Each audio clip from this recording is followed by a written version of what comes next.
देखो,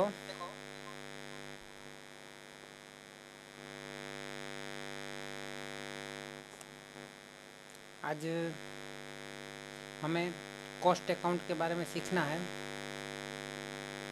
लेकिन cost account की बात करें तो हमें उसका कॉस्ट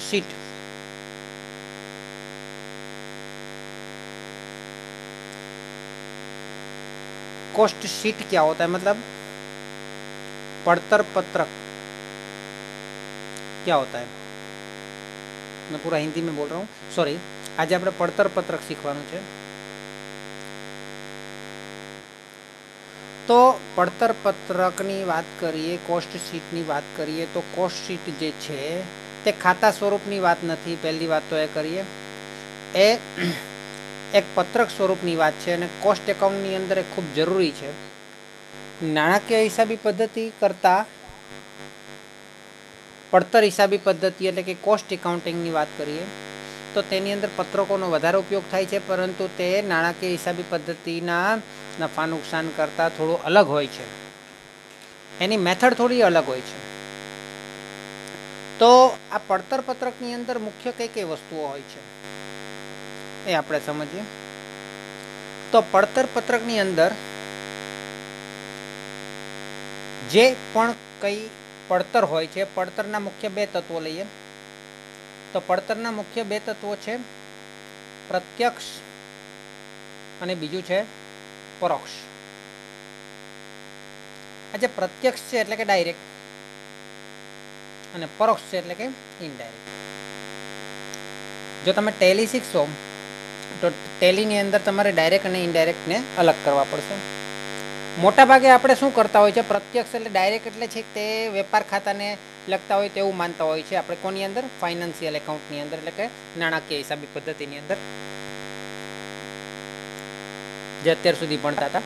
અને પરોક્ષ એટલે જે નફા નુકસાનમાં જે પણ કોઈ ખર્ચા આવતા હતા તે। પરંતુ કોસ્ટ એકાઉન્ટની દ્રષ્ટિએ એવું નથી। પ્રત્યક્ષ ડાયરેક્ટની જે વાત કરીએ છીએ તે ડાયરેક્ટની અંદર એવો અર્થ થાય છે કે તમે જે માલ સામગ્રીની વાત કરો છો, કોઈ એક આપણે એકમ લઈ લઈએ, દાખલા તરીકે તમારા હાથમાં જે બોલપેન હશે એ બોલપેન લઈ લઈએ તો બોલપેનની અંદર બોલપેનને ડાયરેક્ટલી અસર કરે તેવા ખર્ચાઓ કયા કયા છે? બોલપેનને ડાયરેક્ટલી અસર કરે તેવા ખર્ચાઓ કયા છે?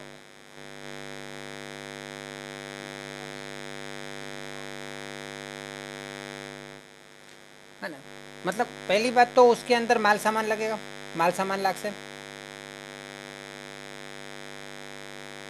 मतलब मटेरियल लागશે। जो बॉलपेन प्लास्टिकनी હોય તો प्लास्टिक लागશે, એની અંદર इंक હશે तो इंक लागશે, है ना। પછી उसका जो नॉब होगा तो नॉब का जो भी धातु होगा वो माल सामान होगा, मटेरियल। तो उसके लिए माल सामान चाहिए।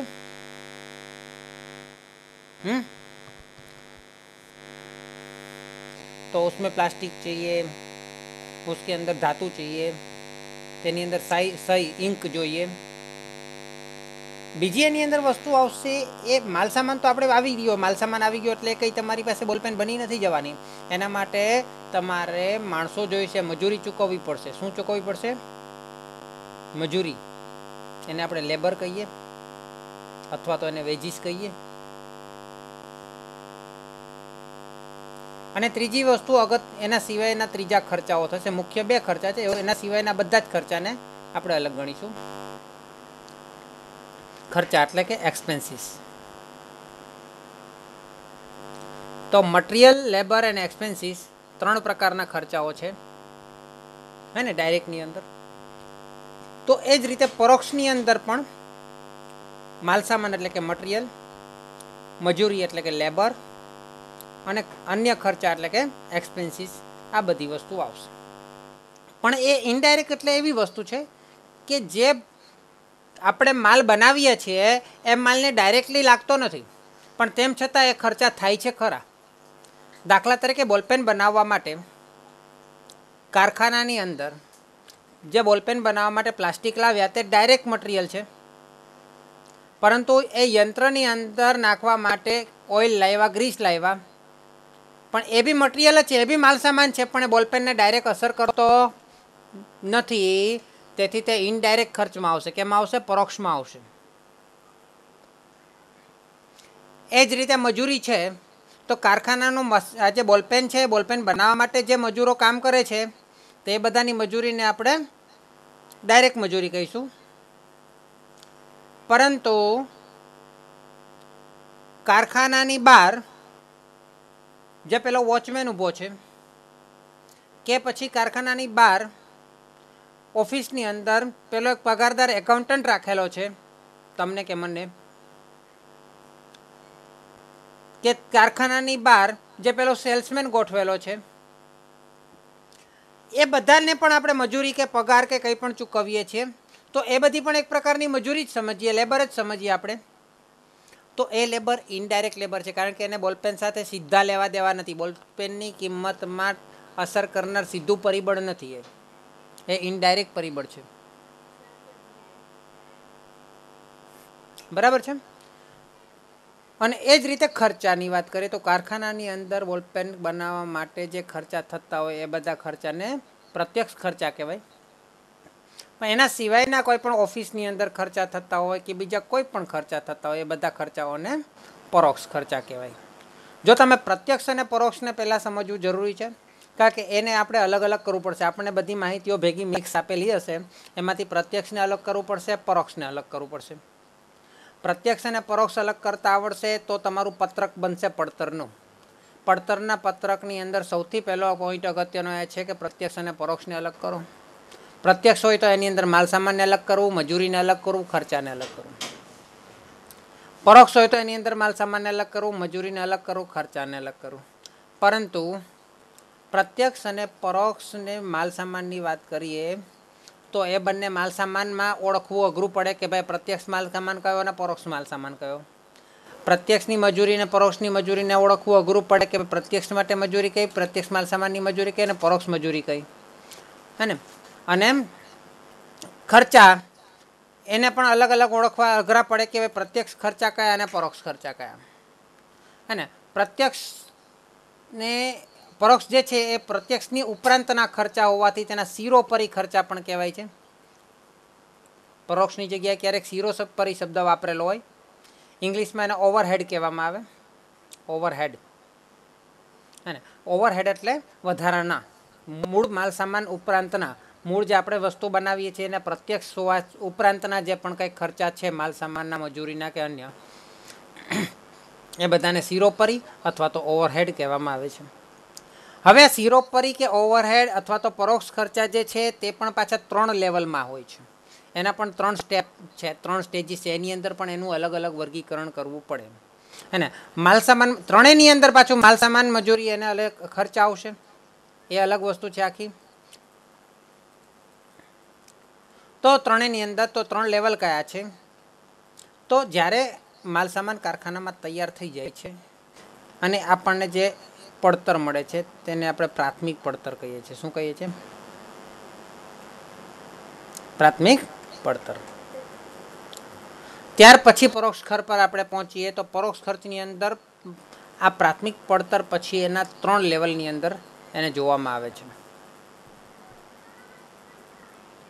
તો આ તો માલ સામાનને લગતા સીધા ખર્ચા છે. હવે માલ સામાનને લગતા એટલે કે કારખાનાની અંદર જ પણ અન્ય ખર્ચા હોય, કારખાનાના લેવલ પર, ઓફિસના લેવલ પર